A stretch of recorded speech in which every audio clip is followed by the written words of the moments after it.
হরে কৃষ্ণ। সুপ্রগৌর ভক্তবৃন্দ, পদ্মপুরাণে বলা হয়েছে, অবৈষ্ণব মুখদা গৃণাম প্রথম হরিকথামৃতম শ্রবণম নৈবম কর্তব্যম সর্বোচ্ছিষ্ট যথাপয়। তো যেখানে বর্ণনা করা হয়েছে যে অবৈষ্ণব হলে তার মুখে হরিকথা শ্রবণ করা উচিত নয়, তাহা সর্বোচ্ছিষ্ট বিষয়ের সমকক্ষ বলে বিবেচনা করা হয়। শাস্ত্রে এরূপ বর্ণনা রয়েছে।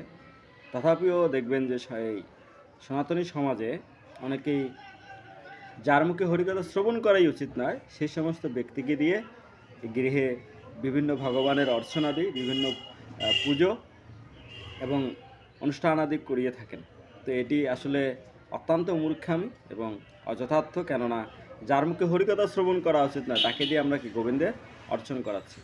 তো যদি আমরা আমাদের শ্রম, অর্থ, ভগবত সেবা যথার্থ করতে চাই, তাহলে অবশ্যই আমাদেরকে একজন শুদ্ধ বৈষ্ণব তথা শুদ্ধ ব্রাহ্মণ দ্বারা এগুলো করা উচিত। হরে কৃষ্ণ।